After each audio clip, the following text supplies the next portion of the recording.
దేవునికి మహిమ కలుగును గాక.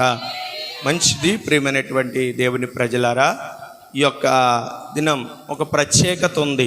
ప్రతి పునరుద్ధానానికి ఒక ప్రత్యేకత.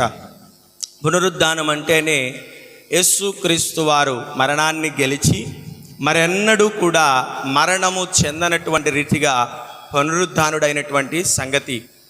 గడిచినటువంటి పునరుద్ధానం ఆయన యొక్క మరణ విజయాన్ని, ఆయన పునరుద్ధానపు విజయాన్ని మనకు తెలియపరిస్తే, ఈ పునరుద్ధాన దినానికి ఒక ప్రత్యేకమైనటువంటి విధానం ఉంది. అందరికీ నా మాటలు అర్థమవుతున్నాయండి? అందరికీ నా మాటలు అర్థమవుతున్నాయా? దేవునికి స్తోత్రం కలుగును గాక. దగ్గరగా చెప్దామండి. మంచిది. ఈ పునరుద్ధానానికి ఒక ప్రత్యేకత ఉంది. ఏంటా ప్రత్యేకత అంటే, వాక్య భాగాన్ని చూద్దాం. యోహాను సువార్త 20వ అధ్యాయము, యోహాను సువార్త 20వ అధ్యాయము 26 నుంచి కొన్ని మాటలు నేను చదువుతాను. అందరూ వాక్య భాగాన్ని తీసి యోహాను సువార్త 20వ అధ్యాయము 26వ వచనం కాడి నుంచి మనం చదువుకుందాం. 8 దినములైన తర్వాత, అంటే యేసుక్రీస్తు ప్రభువారు పునరుద్ధానుడయ్యి మరణాన్ని జయించి తిరిగి లేచినటువంటి 8 దినాలు, ఆదివారం నుండి లెక్క పెడితే ఆదివారానికి 8 దినాలు. ఆయన పునరుద్ధానుడైనది ఆదివారము తెల్లవారుజామున. శిష్యులకు ఆ రోజు రాత్రే, ఏ రోజు రాత్రే 19వ వచనాన్ని చదువుకుంటే అక్కడ రాయబడినటువంటి మాట, ఆదివారమున సాయంకాలమున శిష్యులు యూదులకు భయపడి, అంటే పునరుద్ధానుడైన సాయంకాలమే శిష్యులకు తన్ను తాను కనబరుచుకొని వారున్నటువంటి పరిస్థితిని, వారు అనుభవిస్తున్నటువంటి స్థితిని, వారు ఎదుర్కొంటున్నటువంటి ఆ యొక్క పరిస్థితిని యేసు ప్రభువారు గుర్తెరిగి వారు ఒక గదిలో రహస్యంగా దాక్కున్నారంట. వారు ఒక గదిలో రహస్యంగా దాక్కొని అటుపక్క యూదులకు భయపడుతున్నారు, ఇటుపక్క వారిలో నెమ్మది లేనటువంటి స్థితిని వారు అనుభవిస్తున్నారు. 19వ వచనంలో పునరుద్ధానుడైన సాయంకాల సమయమున యేసుక్రీస్తు ప్రభువారు శిష్యులకు కనపరుచుకున్నాడు. అప్పుడు ఇంచుమించుగా 12 మందిలో ఒక అతను వెళ్ళిపోయాడు కాబట్టి ఈ 11 మందిలో కూడా ఒక అతను లేడు. ఎవరు అతను అంటే తోమా. యేసు ప్రభువారు తక్కిన శిష్యులందరికీ 10 మందికి తను తాను కనపరుచుకొని, అయ్యలారా, ఇదిగో మీ అందరికీ సమాధానం కలుగునుగాక, మీ అందరికీ సమాధానం కలుగునుగాక. ఎందుకయ్యా సమాధానం కలగాలంటే, ముందు వాళ్ళల్లో నెమ్మది లేనటువంటి స్థితి, వారి పరిస్థితులు ఎలా ఉన్నాయంటే అగోచరంగా, అర్థం కానటువంటి విధానంగా వారి పరిస్థితులు ఉన్నాయి. ఇప్పుడు యేసుక్రీస్తు ప్రభువారు వారికి ప్రత్యక్షమయ్యి వారితో పలికిన తొల్లిటి పదం ఏంటంటే సమాధానం కలుగునుగాక. యేసుక్రీస్తు ప్రభువారు పునరుద్ధానుడైన తర్వాత ఆయన మామూలుగా గాయం పొందినటువంటి దేహంతోనే ఆయన తన శిష్యులకు బయలుపరుచుకున్నాడు.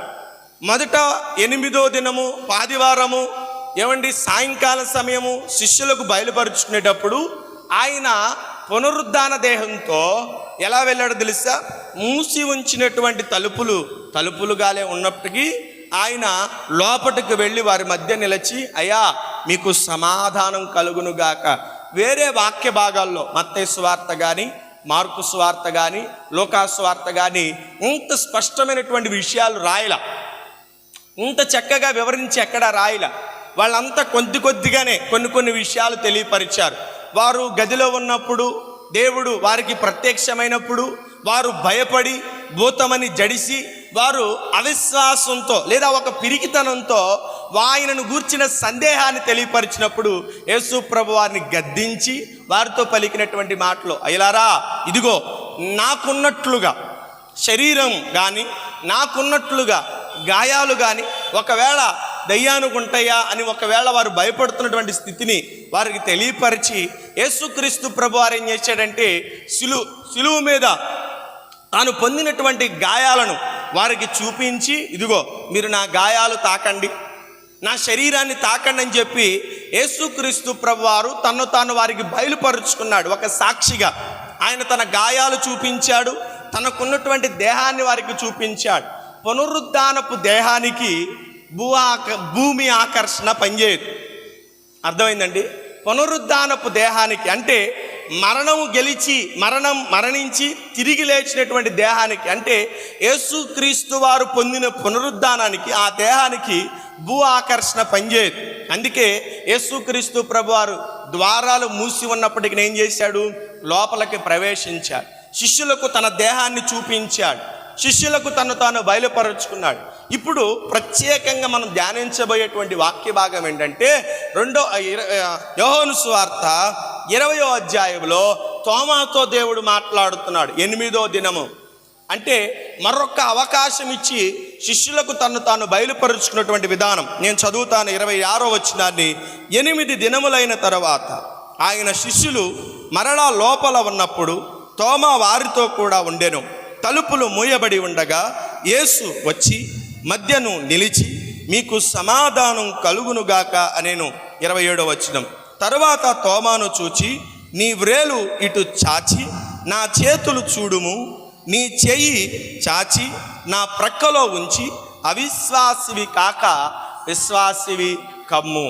ఆ 19వ వచనంలో మనం చూస్తే యేసుక్రీస్తు ప్రభువారు శిష్యులకు బయలుపరచబడి ప్రత్యక్షపరచబడి తన్ను తాను కనపరుచుకొని శిష్యులకు చూపిస్తున్నాడు. అయిలారా, ఇదిగో నా దేహము, నా గాయాలు ఇవిగో, నా యొక్క పక్కలో బల్లెపు పోటు ఇదిగో చూడని చెప్పి వారికి తన్ను తాను బయలుపరుచుకొని వారి ఎదుట తన్ను తాను ప్రత్యక్షపరుచుకున్న దేవుడు వారికి సమస్తాన్ని తెలియపరిచి వారితో మాట్లాడిన తర్వాత యేసు ప్రభువారు అదృష్టుడై వెళ్ళిపోయాడు. తర్వాత ఎప్పుడో ఆలస్యం, ప్రార్థన ఎంత అయిపోయిన తర్వాత వస్తారు కొంతమంది, పాటలన్నీ అయిపోయిన తర్వాత వస్తారు కొంతమంది. అలాగా తోమా కూడా ఏ కార్యక్రమం మీద వెళ్ళాడో అయితే తెలియదు, కానీ ఆ రోజు అక్కడ లేరు. తోమా అక్కడ లేడు. తక్కిన శిష్యులందరూ భయపడుతున్నారు. స్త్రీలు ఉన్నారు, శిష్యులు ఉన్నారు, పురుషులు ఉన్నారు. వారంతా భయపడి లోపల దాక్కుంటే తోమాకు మాత్రమే పెత్తనలు ఎక్కువ. ఏమంటే ఒక పక్కన యూదులు ఏం చేస్తారన్నో భయం చేత మిగిలిన శిష్యులందరూ భయపడుతుంటే మనోడు ఊరంతా చుట్టేసి అక్కడక్కడ తిరిగి వచ్చేసరికి యేసు ప్రభు వారు తన్ను కనపరుచుకొని వెళ్ళిపోయాడు. ఇప్పుడు శిష్యులు ఏం చెప్పారంటే, అయ్యా మన వద్దకు యేసుక్రీస్తు ప్రభు వారు వచ్చాడు, మాతో మాట్లాడాడు, మేము ఆయన్ని చూచాం, ఆయన మాకు గాయాలను చూపించాడు, మాకు ఆయన పక్కలో బల్లెపు పోటును చూపించాడు, మాకు సమాధానం కలుగునుగా కానీ ప్రకటన చేశాడు, తాను చేయబోయేది చెప్పాడు అని మిగిలిన శిష్యులు తోమాకు చెప్తుంటే తోమా ఏమన్నాడు తెలుసా? నేను అట్ట కాదు, మీరైతే చూశారు, నేనైతే స్పష్టంగా గాయాలలో వేలు పెట్టాలి, చేతిలో కలిగిన గాయాలు, డొక్కలో కలిగిన ఆ యొక్క ప్రక్కన కలిగిన గాయాల్లో వేలు ఉంచితేనే కానీ నేను ఆయన్ని నమ్మను. నేను నమ్మాలంటే నాకు రుజువు కావాలి. ఒక విధంగా తోమాలో మనకు 2 కోణాలు కనపడతాయి. మొదటి కోణం ఏంటో తెలుసా? అవిశ్వాసం. రెండో కోణం ఏంటో తెలుసా? తోమానే గనక పరీక్షించకపోతే దేవుణ్ణి పరిశీలనగా తెలుసుకొనకపోతే, నేను ఆయన గాయాలు తాకాలి, ఆయన్ని నేను కల్లారా చూడాలని ఒకవేళ తోమ అనుకొనకపోతే భారతదేశానికి తోమ వచ్చేవాడు కాదు. తోమా ద్వారా అద్భుతాలే జరిగేవి కాదు. అద్భుతాలు జరిగిన తర్వాత ప్రభువారిని నమ్ముకునేవాడు కాదు.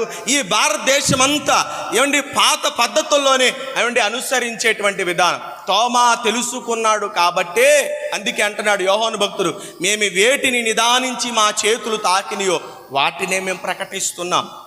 తోమా తెలుసుకున్నాడు కాబట్టే, తెలుసుకున్న తోమా తన మరణం అనంతరం వరకు ప్రభువుని గూర్చిన ప్రకటన అనేక విధాలుగా ప్రభువును గూర్చినటువంటి అనేకమైన విషయాలు ప్రజలందరి ఎదుట సాక్ష్యంగా తెలియపరిచాడు. అతడు తెలుసుకొని ప్రభువుని తెలియపరిచాడు, సాక్ష్యంగా వాడబడ్డాడు. మనం తెలుసుకోకుండా ఏం చేయాలి? ప్రభు కొరకు సాక్షిగా మనము బ్రతకాలి. తోమాలో 2 కోణాలు. ఒకటి అవిశ్వాసంగా ఉండకూడదు, అవిశ్వాసంతో బ్రతకకూడదు. ఇదన్న మన ప్రాముఖ్యమైన అంశం ఏంటంటే అవిశ్వాసం వల్ల కలిగే నష్టాలు. ప్రియమైనటువంటి దేవుని ప్రజలారా, 3.5 సంవత్సరాలు ఆయన సేవా జీవితంలో వెన్నంటే ఉండి వెనకాలే తిరిగి ఆయన్ని వెంబడించి ఆయనను అనుసరించి ఆయనతో పాటు నడిచి ఆయన అద్భుతాలు చూసి ఆయన ఆశ్చర్య కార్యాలు చూసి ఆయన మహత్కార్యాలు చూసి ఆయన మాటలు విని ప్రవచనాలు విని ఎన్నో సంగతులు విన్నప్పటికీ చివరాఖరికి తోమ ఏమయ్యాడో తెలుసా? అవిశ్వాసి అయ్యాడు. ప్రియ దేవుని సంగమా, నీ విశ్వాస జీవితంలో రక్షించబడిన నాటి నుంచి, రక్షణ పొందిన నాటి నుంచి ఇప్పటి వరకు యేసు ప్రభువుని వెంబడిస్తున్న నీ జీవితంలో కలిగే శోధనలు బట్టి, బలహీనతలను బట్టి, పరిస్థితులను బట్టి అవిశ్వాసివి కామాక. అవిశ్వాసివైతే నష్టం. విశ్వాసము విజయాన్ని చేకూరిస్తే అవిశ్వాసం ఏం తెచ్చిపెట్టిందో తెలుసా? అపజయాన్ని తెచ్చిపెట్టింది. నువ్వు ఓడిపోవడానికి, పతనం అవ్వడానికి, పడిపోవడానికి గల కారణం అవిశ్వాసమే. అవిశ్వాసం అనేది ఎలాంటిదో, విశ్వాసం ఎలాంటిదో తెలుసా? డాక్టర్లు ఒక చిన్న టాబ్లెట్ ఇస్తారు. దీనికి కడుపులు నొప్పి వస్తుందండి, బాగా కడుపులు నొప్పి వస్తుందండి, తట్టుకోలేకపోతున్నానంటే డాక్టర్ 6 అడుగులు ఉన్న టాబ్లెట్ రాస్తాడా? ఏమండి, కొంచెం అంగుళం కంటే తక్కువ ఉన్నటువంటి టాబ్లెట్ రాస్తాడా? కదా. 6 అడుగులు టాబ్లెట్ రాస్తే మింగగలం మనం కదా? మింగగలమా? నువ్వు టాబ్లెట్ చూపించద్దులే. ఏమండి, మనం మింగగలమా? మింగుతా మనం? మింగలేం. ఎంత టాబ్లెట్ రాస్తాడు? ఒక చిన్న టాబ్లెట్ రాస్తాడు. ఇప్పుడు నీకు ప్రశ్న రావాలి, ఏమని? ఏమంటే డాక్టర్ గారు, నేనున్నది 6 అడుగులు, నా పొట్ట ఉన్నది 2 జానలు ఉంది. ఇప్పుడు ఈ టాబ్లెట్ లోపలికి వెళ్ళి నేను మంచినీళ్ళు తాగే లోపల అది కరిగిపోద్ది. దాని ప్రభావం ఎలా పనిచేస్తుందా అండి? కొంచెం ఒక అంగుళం పొడుగున్న టాబ్లెట్ రాయండి అని ఎప్పుడన్నా మీరు అడిగారా? అడిగి చూడండి ఒక్కసారి అడిగి చూడండి. ఏమని? డాక్టర్ గారు, నేనున్నది 6 అడుగులు, 5 అడుగులు, 3 అడుగులు, నా జానుడి పొట్ట, ఈ జానుడి పొట్టలో ఒక టాబ్లెట్ ఉన్నదేమో, ఏమండి ఇంత ఉంది, 1 ఇంచు ఇంత ఉంది, ఇంత ఉన్న టాబ్లెట్ వెళ్ళి నా కడుపులో ఎలా పనిచేస్తుంది? కొంచెం నన్ను చూసి, నా ఆకారాన్ని చూసి, నా శరీరాన్ని చూసి, నా యొక్క దేహ దారుఢ్యాన్ని చూసి కొంచెం పెద్ద టాబ్లెట్ రాయండి డాక్టర్ గారు అంటే, డాక్టర్ గారు ఏమంటాడు తెలుసా? ఏమంటాడు చెప్పండి? దేవునికి స్తోత్రం కలుగునుగాక. నీ ఎత్తును బట్టి కాదు కావాల్సింది, నీ రోగానికి మందేంటో అది కావాలి కదా. దేవునికి స్తోత్రం.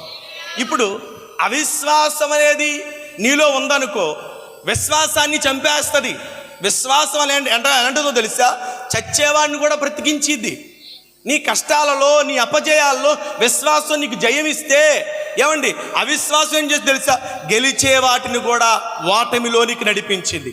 ఈ ఉదయకాల సమయాన్ని జ్ఞాపకం చేసుకోవాల్సింది, విశ్వాసివా అవిశ్వాసివా? ఇప్పుడు వరకు విశ్వాసం చేత నడిపించబడుతున్నావా? పరిస్థితులను బట్టి అవిశ్వాసిగా కాసేపు, విశ్వాసిగా కాసేపు నువ్వు నడుస్తున్నావో పరిశీలన చేసుకుందాం. ప్రియమైనటువంటి దేవుని ప్రజలారా, యేసు ప్రభువారు తాను ప్రత్యక్షమయ్యి 8వ దినమున తోమాతో చెప్తున్నాడు, తోమా, నీవు అవిశ్వాసివి కావద్దు, విశ్వాసిగా ఉండు. విశ్వాసం అనేది, నమ్మకం అనేది, నువ్వు నమ్మటం వలన గొప్ప కార్యాలు చూస్తావయ్యా. తోమా, నువ్వు విశ్వాసివిక. సంగమా, ఆనాడు తోమాతో చెప్పినట్లుగా ఈనాడు మనతో కూడా మాట్లాడుతున్నాడు. విశ్వాసంతో ఉన్నాం. కష్టాలు చూసి బెదిరిపోవద్దు, శ్రమలు చూసి బెదిరిపోవద్దు, పరిస్థితులను చూసి బెదిరిపోవద్దు, వస్తున్న ఆటుపోట్లు లాంటి పరిస్థితులను చూసి బెదిరిపోవద్దు. జీవిత ప్రయాణంలో ఎన్నో తుఫానులు చెలరేగుతూ ఉంటాయి, ఎన్నో సమస్యలు చెలరేగుతూ ఉంటాయి, ఎన్నో ప్రతికూల పరిస్థితులు చెలరేగుతూ ఉంటాయి. చెలరేగే వాటిని చూసి నువ్వు చలించిపోక స్థిర విశ్వాసంతో ఉంటే విశ్వాసము నిన్ను బలపరిచిద్ది. దేవునికి స్తోత్రం కలుగునుగా. విశ్వాసం నిన్ను బలపరిచిద్ది. హెబ్రీయుల పత్రిక 11వ అధ్యాయం ప్రారంభం నుండి ముగింపు వరకు విశ్వాసంతో ప్రారంభించి విశ్వాసంతో ముగిస్తాడు. విశ్వాసం వలన ఎన్ని విజయాలు ఉన్నాయో, విశ్వాసం వలన ఎన్ని యుద్ధాలు జయించారో, విశ్వాసం వలన ఎలాంటి జయ జీవితం వచ్చిందో హెబ్రీయుల గ్రంథకర్త 11వ అధ్యాయం ప్రారంభం నుంచి విశ్వాస వీరుల పట్టికను రాస్తూ ఉన్నాడు. ఎందుకు ఈ విశ్వాసంతో మనగ పని ఏంటండి అని ఒకవేళ అనుకుంటే, విశ్వాసానికి పర్యాయపదం ఏంటమ్మా? నమ్మకం కదా. నమ్మకం. ఒక మనిషి జీవితంలో నమ్మితే ఎలాంటి ప్రయోజనాలు, అదే అవిశ్వాసం అంటే నమ్మకపోవడం వల్ల ఎలాంటివి జరుగుతాయో మనం వాక్య భాగంలో నుంచి చూద్దాం. మొదట అవిశ్వాసం వలన కలిగేటువంటి పనులను మనం చూద్దాం. వాక్య భాగంలోనికి మనం వెళదాం. దానికి ముందు కొంచెం వివరణ ఇస్తాను. తోమా యొక్క విధానం ఏంటంటే, తోమా తన కళ్ళతో చూసి చేతులతో తాకే వాటినే నమ్ముతున్నాడు. ఇది ఇహలోక సంబంధమైనటువంటి తర్కం. కానీ దేవుని రాజ్యము కనిపించినది వాటిని నమ్మడంపై, విశ్వాసం ఉంచడంపై ఆధారపడినది. తోమా ఏం చేశాడు? నేను యేసు ప్రభువారి గాయాలను తాకాలి, ఆయన గాయాల్లో వేలు పెట్టాలి. ఆయన నేను నా కళ్ళతో చూస్తేనే కానీ, ఆయన గాయాల్లో వేలు పెడితేనే కానీ నమ్మను అంటున్నాడు. ఇది ఈ లోకపు తర్కం. నేను ఏదైనా చెయ్యాలంటే, నేను ప్రభునందు విశ్వాసం ఉంచాలంటే, నాకు ఏదన్నా గొప్పది జరిగితేనే, గొప్ప మేలు వస్తేనే నేను ప్రభువుని నమ్ముతానంటారు చూసావా, అది ఈ లోకపు తర్కం. కానీ మనం ఈ లోకానికి సంబంధించినటువంటి వారం, అవునా? నిజమేనా? ఈ లోకానికి సంబంధించిన వారం కాదు కదా మనం, నిజమేనా? మరి ఈ లోకం సంబంధించిన వారు కాకపోతే ఈ లోకంలో ఉన్న వాటి కొరకు మనం ఎందుకు పరిగెడతా ఉంటాం? ఆలోచించాలి కదా. మనం ఒక మాట అంటున్నామంటే దాని వెనకాల బోళ్ళని వస్తూ ఉంటాయి కదండి. ఆదివారం పూట కూడా ప్రార్థన మానేసి పనికి వెళ్ళేవాళ్ళు లేరు. ప్రార్థన సమయానికి ఫలానా టైం ప్రకటిస్తే సమయాన్ని దాటి వచ్చేటువంటి వాళ్ళు లేరు. ఎందుకంటే వాళ్ళలో విశ్వాసం లేక కాదు. అర్థమైందా? విశ్వాసులో కదా, వాళ్ళు విశ్వాసులే. నేతి బీరకాయలో నెయ్యి ఎలా ఉండదు, విశ్వాసంలో విశ్వాసం అలా ఉండదు కదా. ఒక ఆదివారం పని మానేస్తే మనకు ఒరిగేదేంటి? ఏమైంది? దేవుడు 6 రోజులు పోషిస్తాడు కదా, 7వ రోజు కూడా మనం ఎందుకు దేవుడికి ఇవ్వకుండా మన సొంతగా మనం పనులు చేసుకోవడం అనేటువంటి ఆలోచన ఉండదు. ఎందుకోసమో తెలుసా? 6 రోజులు చేసిన పని కంటే 7వ రోజు చేసే పని అధికంగా డబ్బులు సంపాదించి పెట్టింది కాబట్టి వీళ్ళ ఆలోచన ఎంత ఏంటో తెలుసా? 6 రోజులు ఎలాగో కష్టపడ్డాం కదా, 7వ రోజు కూడా సంపాదించుకుందాంలే అనేటువంటి ఆలోచనలు. తోమా లాంటి మనస్తత్వం అది, ఈ లోకపు తర్కం అది. కానీ ప్రియమైనటువంటి దేవుని ప్రజలారా, మనము పరలోక సంబంధులం. పరలోకము కంటికి కనిపించదు, విశ్వాసం మీద ఆధారపడి ఉన్నది అది. దేవునికి స్తోత్రం కలుగును గాక. 2వ కొరింథీయులకు రాసిన పత్రిక 4వ అధ్యాయము 17వ వాక్యం. 2వ కొరింథీయులకు రాసిన పత్రిక 4వ అధ్యాయం 17వ వాక్యంలో రాయబడింది, మేము దృశ్యమైన వాటి మీదనే చూడమ్మా, దృశ్యమైన వాటిని చూడక ఏటిని చూస్తున్నాడంట పౌలు భక్తుడు. ఆ పై వచనంలో పౌలు భక్తుడు ఈ మాట మాట్లాడడానికి గల కారణం, అతడు పొందినటువంటి అనేకమైనటువంటి శ్రమలు, అనేకమైనటువంటి ప్రతికూల పరిస్థితులు తాను ఎదుర్కొంటూ వెళుతున్నటువంటి సమయంలో బహుశా మళ్ళంటోళ్ళు అడుగుంటారు, పేతురు ఏమండి పౌలు దగ్గరికి వెళ్ళి తలలపైకి ఎత్తండి. పౌలు దగ్గరికి వెళ్ళి మళ్ళంటోళ్ళు అడుగుంటారు ఏమని? ప్రేమ కుమార్ అన్న లాంటోడు, లేకపోతే సమయల్ లాంటోళ్ళు వెళ్ళి అడుగుంటారు, ఏమయ్యా పౌలు ఏంటా నీకేమైనా ఆస్తి తక్కువ, నీకేమైనా ఉద్యోగం సద్యోగం లేదా, నీకేమన్నా కుటుంబం లేదా, ఎందుకు ఈ రోడ్డు అమ్మడబడి వస్త్రాలు లేకుండా, ఎందుకు ఈ రోడ్డు అమ్మడబడి కరువు కాటకాలతో కన్నీటి సందర్భంలో నీ జీవితాన్ని కొనసాగిస్తూ ఉంటావు? దేవుడు దేవుడు, భక్తి భక్తి, విశ్వాసం విశ్వాసం అని ఎందుకు నీ జీవితాన్ని ఇలా పాడు చేసుకుంటావు? మంచి ఉద్యోగం ఉంది, మంచి ఆస్తి ఉంది, మంచి సకల సంపదలు నీకు ఈ భూలోకంలో దొరికితే వాటిని విడిచిపెట్టి నువ్వెందుకయ్యా ఈ దేవుడు దేవుడు అనేటువంటి లోకంలో నువ్వు తిరుగుతావంటే, పౌలు భక్తుడు వారికి ఇచ్చిన సమాధానం, మేము దృశ్యమైన వాటిని, అంటే కంటికి కనిపించే వాటిని మేము చూడం. మాది ఈ లోకపు రాజ్యం కాదు, మాది ఈ లోకపు సంబంధమైనటువంటి విశ్వాసం కాదు. మేమేదో ఈ లోకంలో కూడగట్టుకోవాలనో, ఈ లోకంలో సంపాదించుకోవాలనో, ఈ లోకంలో మేము ఆస్తిమంతులు కావాలనో, ఈ లోకంలో మేమేదో ఏమండి ఘనతలు సంపాదించుకోవాలనో మా ప్రయాస దీని కొరకు కాదు.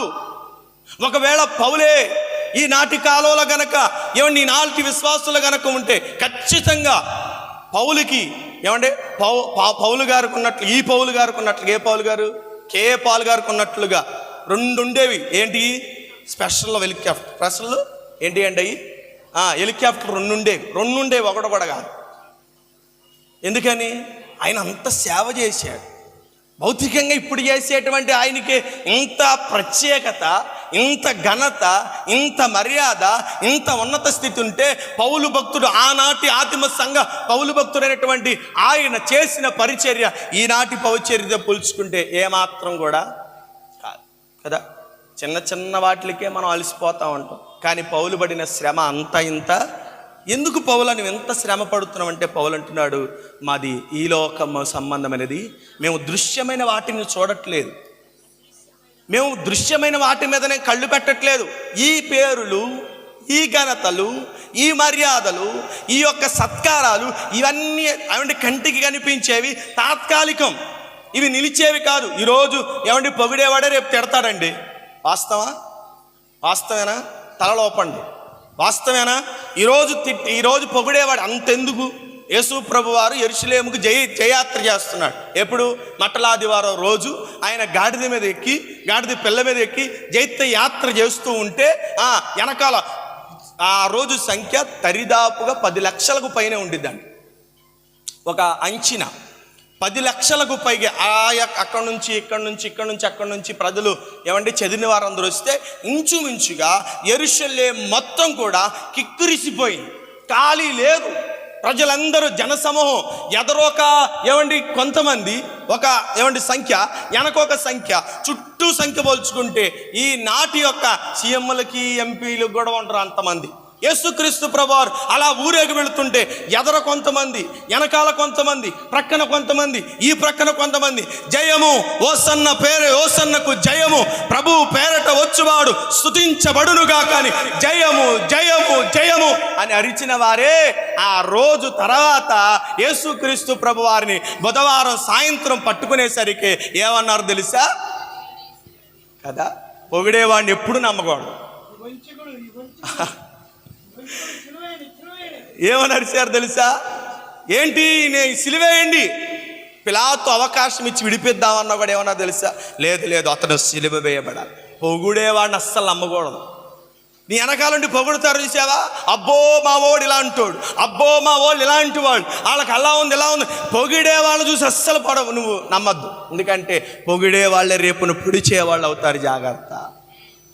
క్రైస్తవం ఎప్పుడు భౌతికపరమైనటువంటి వాటి మీద ఆధారపడకూడదు. భౌతికపరమైన విషయాల మీద ఆధారపడకూడదు.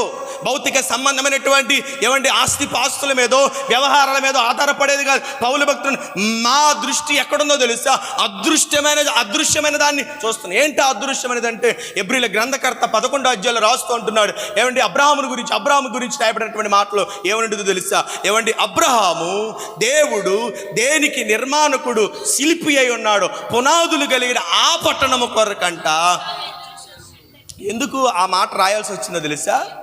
అబ్రహాము జీవించినటువంటి కాలంలో ఎక్కడ ఒక చోట స్థిరమైన పునాది వేసి ఇల్లు కట్టుకోవాలా. అబ్రహాము ఎక్కడ పునాది వేసి స్థిరమైనటువంటి ఇల్లు కట్టుకోవాలా. ఒకవేళ గనక అబ్రహాం గనక ఇల్లు కట్టుంటే ఇప్పుడు కట్టుకున్నట్లుగా ఎవరో రిలయన్స్ కంపెనీ, టాటా అంబానీ ఎవరో ఆయన ఉన్నాడుగా, ముఖేష్ అంబానీ, ఆయన కట్టుకున్నట్లుగా 107 అంతస్తులు అబ్రహాముకి సాలదు కూడా. ఎందుకని? ఇంట్లో 318 మంది పనోళ్ళు, వాళ్ళు అటు తిరగా వీళ్ళు ఇటు తిరగా, వాళ్ళకి ఇల్లు సరిపోదు. 3-4 పార్కింగ్ ప్లేసులు పెట్టుకున్న అతని కొన్న కార్లకి స్థలం సరిపోదు. అంతటి ఆస్తిమంతుడైనటువంటి అబ్రహాము భూమి మీద తన కొరకు ఒక పునాదిని వేసుకొని ఇల్లు కట్టుకోవాలా. ఎందుకు అబ్రహాము అంటే, అబ్రహాము అంటున్నాడు నా దృష్టి అదృశ్యమైన దానిని చూస్తున్నది కదా. వాటి మీద మనసు ఉంచాలి. ఎందుకు ఈ విషయాలు చెప్తున్నామంటే, తోమ అవిశ్వాసంతో నేను తాకి ప్రభువుని చూస్తే గాని నేను నమ్మను అని అంటుంటే, ప్రభు అంటున్నాడు తోమా తాకు, నన్ను తాకి నన్ను చూసి అంటున్నాడు అవిశ్వాసివి కామాక. క్రైస్తవులంటే మనం ఎలా ఉండాలో తెలుసా? ప్రభువుని మనము చూచేవారు, తాకేవారంగా, ఆయన్ని పరీక్షించేవారంగా కాకుండా ఆయన మీద పరిపూర్ణమైన విశ్వాసం ఉంచాలి. ఆ తర్వాత అంటే యేసుక్రీస్తు ప్రభువారు తోమా నీవు చూచి నమ్మావు, చూడక నమ్మిన వాళ్ళే ధన్యులు. ధన్యత రావాలంటే చూడక నమ్మటం. ఇప్పుడు పౌలు భక్తుడు అంటున్నాడు మేము దృశ్యమైన వాటిని చూడట్లేదయ్యా, మా కంటికి కనిపించేదల్లా అదృశ్యమైనదే, మీ కంటికి కనపడదది. పౌలా ఎక్కడుండిద్దంటే అది అదృష్టమైనది ఎక్కడో ఆకాశ మహాకాశాలను దాటి అక్కడ ఉన్నత సింహాసనం మీద నా దేవుడు నా ప్రభువు కొనియాడబడుతున్న స్థలం ఒకటి ఉన్నది. ఆ స్థలాన్ని సంపాదించుకోవాలి. అయితే ఏం చేయాలి? భూ సంబంధమైన ప్రతి దాని మీద నుండి నీ నేత్రములు తీసివేసి అదృశ్యమైన దాన్ని చూచేటట్లుగా నీ నేత్రములను ఉంచాలి. విశ్వాసమును గురించి ఎబ్రీల పత్రిక 11వ అధ్యాయంలో రాస్తున్నాడు. విశ్వాసమునది నిరీక్షించు వాటి యొక్క నిజ స్వరూపం. నువ్వు దేని కొరకు విశ్వసిస్తున్నావు కదా? దేనిని పొందాలని ఆశపడుతున్నావు? దేని కొరకు నువ్వు ఈ దినము ప్రభు సన్నిధికి ప్రయాసతో కూడి వచ్చావు? ఎండైనా వానైనా చలైనా దేవుని కొరకు ఎంత ప్రయాస ఎందుకు పడుతున్నావు? ఒక పక్కన ఉద్యోగాలను విడిచిపెట్టి, ఒక పక్కన కుటుంబాలను విడిచిపెట్టి, కడుపు చంపుకొని ఎందుకయ్యా ఈ ప్రయాస అంటే మనము దృశ్యమైన రాజ్యం కొరకు కాదు, మన రాజ్య పోరాటం, మన రాజ్య ప్రయాస అంతా అదృశ్యమైనది, అది కంటికి కనిపించదు. దాని కొరకు మనం ప్రయాసపడుతున్నాం కాబట్టి భూమి మీద ప్రతి దాని మీద నుంచి మన నేత్రములు ఏం చేయాలి తెలుసా? అదృశ్యమైన దాని కొరకు మనం చూచేవారంగా ఓ లోకంలో ఉండాలి. విశ్వాసవా అవిశ్వాసవా? విశ్వాసవి కావాలంటే, విశ్వాసం ఉండాలంటే దేని మీద నీ దృష్టి ఉండాలో తెలుసా? అదృశ్యమైన దాని మీదే ఉంచాలి నీ నేత్రాలు. మరొక మాట చూద్దాం. ఎబ్రీల పత్రికలో 11వ అధ్యాయము 7వ వాక్యం. ఎబ్రీ పత్రిక విశ్వాసమును బట్టి, అమ్మా జాగ్రత్త చదువు. నోవాహు బ్రేక్ వేస్తే ఆగిపోద్ది. విశ్వాసమును బట్టి నోవాహు అది వరకు చూడని సంగతులను గూర్చి దేవుని చేత హెచ్చరింపబడి భయభక్తులు గలవాడై తన ఇంటి వారి రక్షణ కొరకు ఒక ఓడను సిద్ధపరచుకున్నాడు. చదివిన వాక్యం అందరికి అర్థమైందా? అమ్మా అందరికి అర్థమైందా? చదివిన వాక్యంలో ఏముందో రాసి ఉంది, అర్థమైంది అందరికీ? నేను చదువుతాను చూడండి. విశ్వాసమును బట్టి నోవాహు అది వరకు చూడని సంగతులంట. అంటే ఏం చూడలేదు నోవాహు అంటే, అది వరకు ఎన్నడూ భూమి మీద వర్షం కురిసినట్లుగా, వరదలు వచ్చినట్లుగా, దేశాన్ని ముంచినట్లుగా, దేశాన్ని పాడు చేసినట్లుగా ఎప్పుడు కని విని ఎరగని ఒక సంగతి నోవాహు చెవిలో పడింది. నోవాహు, భూమి మీదకి జల ప్రళయం రప్పిస్తున్నాను, పైన జలములను కింద జలములను నేను విడిపిస్తున్నాను, భూమి ఎంత జలములతో నింపబడిద్ది, ప్రచండమైన వర్షము కొన్ని రోజుల పాటు పడిద్ది. నోవాహు, ఈ ప్రళయము నుండి తప్పించబడాలంటే, ఈ జలము నుండి నువ్వు తప్పించబడాలంటే, నీ కుటుంబం కాపాడబడాలంటే, ఇదిగో నీ కుటుంబం కొరకు ఒక ఓడను సిద్ధపరుచుకోమని నోవాహుకు దేవుని నుండి హెచ్చరిక వచ్చింది. ఒక విధంగా అడుగుదాం, నోవాహు ఎప్పుడైనా మీ ఊర్లో భయంకరమైన వర్షం తుఫాన్ ఏమైనా వచ్చిందంటే అస్సలు నీటి చెమ్మ వాసన కూడా ఎప్పుడు తగల మాకు, నీటి చెమ్మ వాసన కూడా తగల. మరి ఎలా నమ్మావు? ఎలా నమ్మి గుడ్డిగా నువ్వు ఈ వాడను సిద్ధపరిచావంటే, చెప్పినవాడు నమ్మదగిన వాడు, అన్నిటినీ చేయుటకు శక్తిమంతుడైన దేవుడు. నువ్వు చూసావా ఆయన యొక్క బలాన్ని చూసావా? ఆయన సామర్థ్యాన్ని చూసావా? ఆయన శక్తిని చూసావా? ఆయన రూపాన్ని చూసావా? ఆయన ఎత్తును చూసావా? ఆయన ఆకారాన్ని చూసావా? ఆయనలో ఉన్న గుణ లక్షణాలు ఏమైనా నీ కంటికి కనపడి అంటే కనపడలేదు. ఒక్క మాటలోనే సమస్తముని నేను కల్లారా చూసాను. దేవునికి స్తోత్రం కలుగును. ఒక్క స్వరము విని అది వరకు చూడని సంగతులంట. ఎప్పుడు కని విని ఎరగని వార్త అది, ఎప్పుడు చవి చూడని ఒక క్రొత్త అనుభవం అది. నోవాహు ఇప్పుడు హెచ్చరిక పొంది ఇదిగో ఎండిన నేల మీద ఏం చేస్తున్నాడు తెలుసా?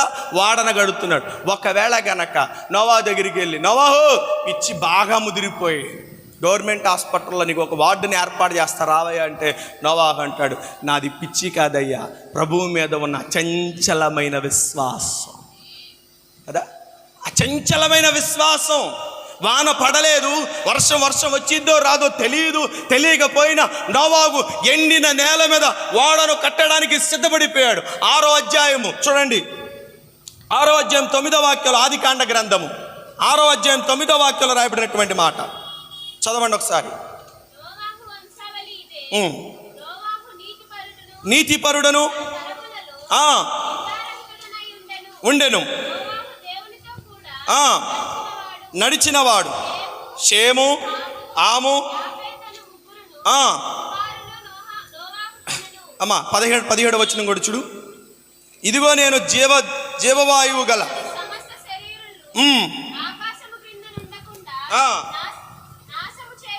నాశనము చేయుటకు రప్పించుచున్నాను.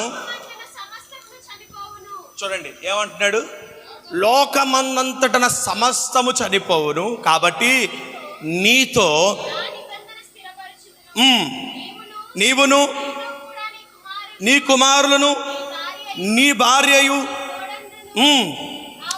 ఓడలోకి మనం విన్నాం కదా, ఓడను కట్టమన్నాడు, ఓడను సిద్ధం చేసేసాడు. వాడగట్టడానికి 120 సంవత్సరాలు పట్టింది. 120 సంవత్సరాలు కూడా నోవాహు దేవుని గురించినటువంటి వార్తను, దేవుని గురించిన స్వార్థను అక్కడ ఉన్నటువంటి ప్రజలందరూ చెప్తుంటే ప్రజలందరూ ఏం చేశారు తెలుసా? ఏళన చేశారు, నవ్వారు. నోవాహు, ఎప్పుడైనా మన ఊరిలో వాన పడిందా?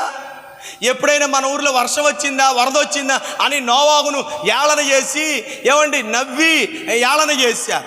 నోవాహు అయిన వాటిని పట్టించుకోకుండా విశ్వాసమును బట్టి, అది వరకు చూడని సంగతులను బట్టి హెచ్చరిక పొందినవాడై దేవుడు చెప్పింది చేయమన్నట్లుగా చెప్పిన మాటను జవదాటకుండా అతడు ఏం చేశాడు తెలుసా? దేవుని మాట అంతటిని కూడా నెరవేర్చాడు కదా. విశ్వాసం అనేది మనం ఎలా ఉండాలో తెలుసా? ఆయన చెప్పాడు, మనం చెయ్యాలంతే కదా. అంటారు కొంతమంది, అంటారు అసలు దేవుడు నాకే చెప్పాడా, దేవుడే చెప్పాడా, దెయ్యం మాట్లాడుతుంది అనే అవిశ్వాసం మనలో ఉండకూడదు. ప్రియమైనటువంటి దేవుని ప్రజలు, మనం విశ్వాసులం, దేవుని యందు నమ్మిక ఉంచిన ప్రజలం.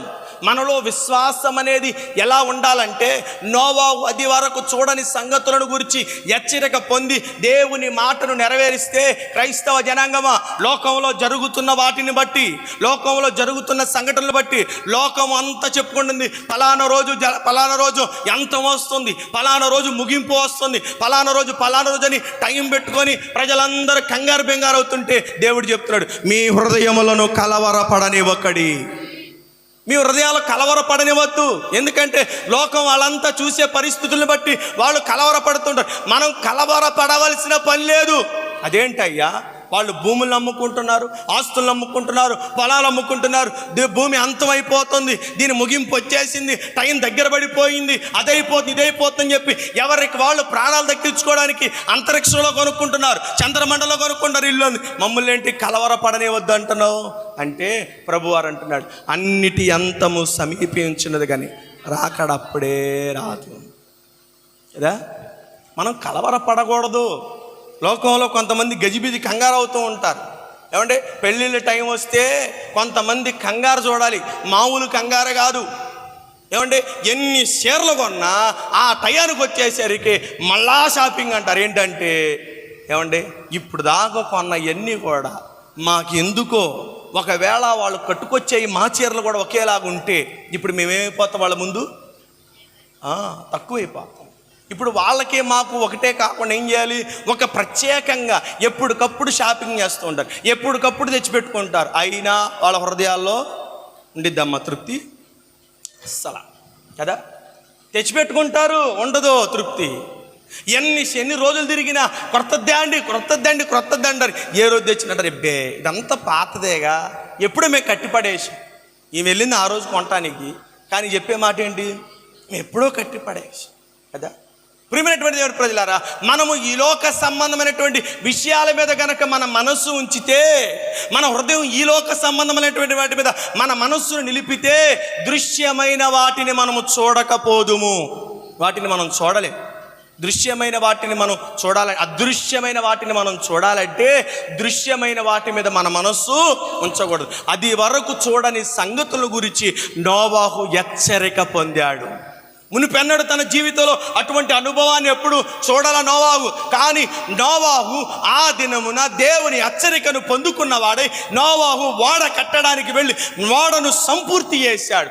దేవుడు అతడు ఉంచిన విశ్వాసమును బట్టి ఏం చేశాడు తెలుసా, 40 రాత్రింబగళ్ళు విస్తారమైనటువంటి జల ప్రళయము భూమి మీద వచ్చింది. లోకంలో ఉన్న వాళ్ళందరూ కొట్టుకు వెళ్ళిపోయారు. మూర్ఖ తరం అంతా వెళ్ళిపోయింది. విశ్వసించని ప్రతి తరం వెళ్ళిపోయింది. అవిధేయులుగా తిరిగిన ప్రతి ఒక్కరూ కొట్టివేయబడ్డారు. సముద్రం ఆ యొక్క జల ప్రళయంలో ముంచివేయబడ్డారు. విశ్వాసంతో ఆఖరి వరకు దేవుని మీద నమ్మిక ఉంచిన నోవాహు ఉన్నాడే, ప్రళయం మీద జల ప్రళయం మీద తేలుకుంటూ తన పడవను ముందుకు కొనసాగించాడు. దేవునికి స్తోత్రం కలుగునుగా. నీలో విశ్వాసం ఉంటే నోవాహు పడవ నీటి మీద తేలాడినట్లుగా నీ జీవితం అనేటువంటి నావ కూడా కష్టాల మీద, శ్రమల మీద, ఇబ్బందుల మీద, ఎదురవుతున్నటువంటి పరిస్థితుల మీద తేలాడేటట్లుగా నా దేవుడు చేయగలిగిన సమర్థుడు ఆయన. దేవునికి స్తోత్రం కలుగును. హల్లెలూయా, హల్లెలూయా. దారినివ్వని సంద్రమందు దారి వేసిన ధీరుడా నీవే. ఏంటండి, సముద్రం దారిచ్చిద్దా? సముద్రం ముందు నిలబడే నువ్వు పక్క తప్పుకుంటుందా? దారినివ్వని సందర్భం ముందు ఆయన ఏం చేశాడు తెలుసా? దారి వేసిన ధీరుడు ఆయన. నీ కష్టాలు అనేటువంటి, శ్రమలు అనేటువంటి నిన్ను ముంచివేయాలని ప్రయత్నం చేస్తుంటే నోవాహు వలె విశ్వాసం ఉంచు. నోవాహు ఓడను దేవుడు నీటి మీద తేలాడినట్లు చేసినట్లుగా నీ జీవితం అనే నావను శ్రమల గుండా, కష్టాల గుండా వెళుతున్న నీ జీవితం అనే నావను అలల పైన నడిపించగలిగిన సమర్థుడు ఆయన. దేవునికి స్తోత్రం. మరొక వాక్య భాగాన్ని చూద్దాం. హబక్కూకు గ్రంథము 2వ అధ్యాయం 4వ వచనం. హబక్కూకు గ్రంథము 2వ అధ్యాయం 4వ వచనం. వారు యథార్థపరులు గాక అయితే నీతిమంతుడు. చూడండి, మనుషుడు బ్రతకాలంటే దేనివల్ల అంట? నీతిమంతుడు బ్రతకాలంటే దేనివల్ల అంట? విశ్వాసమును బట్టి. అబ్రాహామును గురించి మనం వింటాం, అతడు దేవుణ్ణి నమ్మెను. నమ్మడం అంటే విశ్వాసం ఉంచడం. విశ్వాసం ఉంచాడు కాబట్టి అతని నీతిమంతుడనే బిరుదును పొందుకున్నాడు. నీతిమంతుడు దేని ద్వారా బ్రతుకుతాడంట?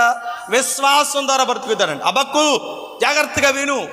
వారు ఒకవేళ అనీతిమంతులైనా, ఎలాంటి వారైనా, వాళ్ళు ఒకవేళ గర్విష్ఠులైనా, ఏ విధంగానైనా, నీతిమంతుడు బ్రతికేది మాత్రం దేని మీద? ఏమంటే బిర్యానీల మీద కాదు, ఏమంటే నూడిల్స్ల మీద కాదు, లేకపోతే పలుపల ఏమంటే ఆహార పదార్థాల మీద కాదు బ్రతికేది. విశ్వాసం మీద నీతిమంతుడు బ్రతుకుతాడు కదా. మనం బ్రతికేది, మనం జీవించేది విశ్వాసం ద్వారా. ఏంటయ్యా విశ్వాసం? ప్రభు వస్తాడు, మమ్మల్ని కొనిపోతాడు. ఆయన మేఘారుడై వచ్చినప్పుడు నేను ఆయన కొరకు సిద్ధపడిన కన్యక వలె ఉంటే ఆయన నన్ను కొనిపోతాడని విశ్వాసమును బట్టి దేవుని కొరకు ఈ లోకంలో ఏమంటే పరిశుద్ధంగా బ్రతికేటువంటి వారంగా మనం ఉండాలి కదా. విశ్వాసం లేదనుకో, ఏ రోజు ఆ రోజు ఎప్పటికప్పుడు లోకం వైపుకు మనం అడుగులు వేయడం, లోకం వైపుకు మనం పరుగులెట్టడం, లోకం వైపుకు మనం జారిపోవడం.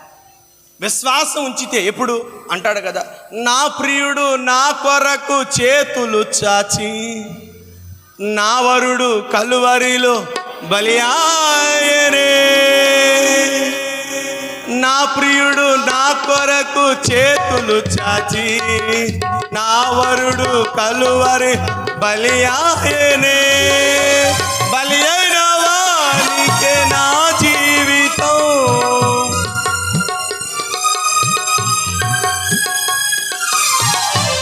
బలి అయిన వానికే నా జీవితం అర్పించుకొనుటే. మర్మము సుతో జీవితం సొంతమైపోవాలి నా యేసుకు, పోవాలి నా రాజు. దేవునికి స్తోత్రం కలుగుగాక. మంచిది. ప్రియమైనటువంటి దేవుని ప్రజలారా, ఒక మనిషి నీతిమంతుడు బ్రతకాలంటే ఏం కావాలో తెలుసా? విశ్వాసం. తోమాతో అంటున్నాడు యేసు ప్రభువారు, అవిశ్వాసివి కాక. అవిశ్వాసం దేంటిదో తెలుసా?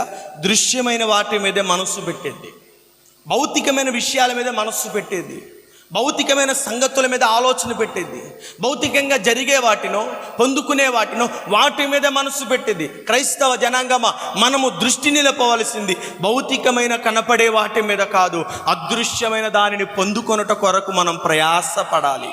అది మన జీవితం, మన విశ్వాసం అది, మన పరుగు అది, మన జీవిత ధ్యేయం అది, మన జీవిత గేయము అదై ఉండాలి. అంతేగాని ఈ లోకంలో ఆశీర్వాదం పొందితేనే, ఈ లోకంలో మేలు పొందితేనే, ఈ లోకంలో సంపాదించుకుంటేనే మనం పరలోక రాజ్యానికి వెళ్ళగలమని ఒకవేళ అనుకుంటే యేసు క్రీస్తు ప్రభువారు సశరీరుడిగా తిరుగుతున్న రోజులు చెప్తున్నాడు, భూమి మీద మీ కొరకు ధనమును సమకూర్చుకొనవద్దు. మీ ధనం ఎక్కడుండాలో తెలుసా? పరలోకమును మీ ధనం సమకూర్చుకోవాలి. ఎందుకయ్యా అక్కడ సంపాదించుకోవాలంటే భూమి మీద నువ్వు సంపాదించిన ఏదైనా సరే అది చెదలు తినేస్తుంది, మట్టి పాలైపోయింది. పరలోకంలో ధనం సంపాదించుకున్నాం అనుకో, అది ఎన్నటికీ పాడైపోదు, నీ కొరకు అలా స్థిరంగా ఉండిపోద్ది. మరి పరలోకానికి ధనం సంపాదించుకోవాలంటే ఎలాగా? ఏమండి, ఇండియన్ వ్యక్తి అమెరికా వెళ్ళాలంటే ఏం చేయాలి తెలుసా? నోట్లు మార్పించుకోవాలి. ఎందుకంటే ఇండియన్ కరెన్సీ ఏమంటే అమెరికాలో చెల్లుబాటు అవ్వదు. అవునా అండి? వాస్తవేనా? ఇండియన్ కరెన్సీ ఏ దేశం, అమెరికానే కాదు ఏ దేశమైనా సరే, ఒక దేశం నుండి మరొక దేశానికి వెళ్ళాలంటే ఇక్కడ దేశపు నాణ్యం ఇక్కడ దేశపు యొక్క నగదు ఆ దేశపు నగదులోనికి మార్చబడితేనే అక్కడ మనం చెల్లుబాటు అవ్వగలం.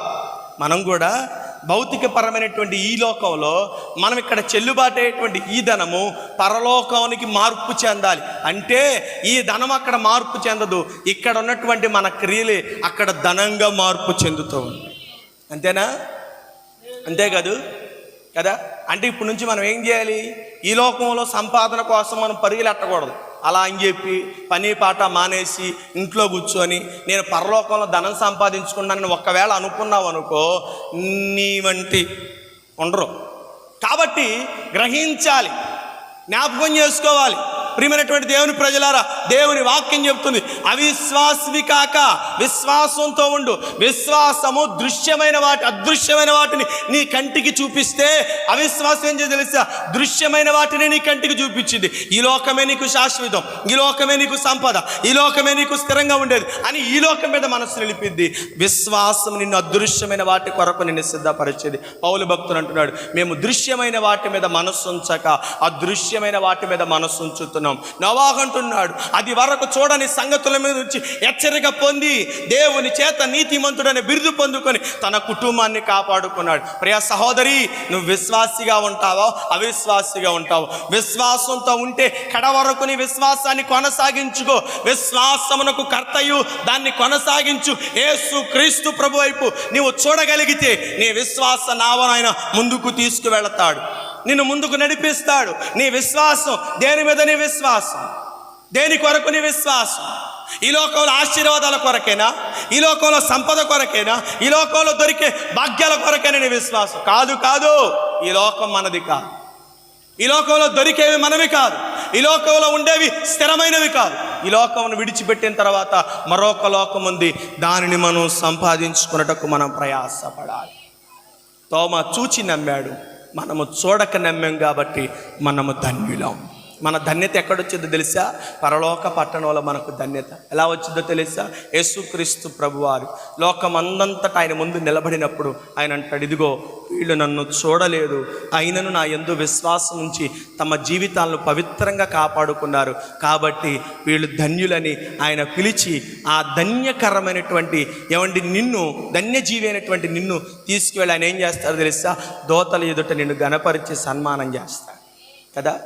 మనం ఇంకా తోమాలాగానే పరీక్షించేవారంగా, తోమాలాగానే తాకితే నమ్మేవాళ్ళంగా మన ఒక జీవితాలు ఉన్నాయేమో మధ్యాహ్న కాల సమయం పరిశీలించుకున్నాం. ఇంకా చాలా విషయాలు ఉన్నాయి, కానీ నేను సమయం చెప్పాను, ఆ సమయానికల్లా ముగించాలని నేను త్వరితంగా ఈ కార్యక్రమాన్ని ముగించేశాను. కాబట్టి ప్రియమైనటువంటి దేవుని ప్రజలారా, అవిశ్వాసాన్ని గురించి ఇంకా చాలా విషయాలు ఉన్నాయి.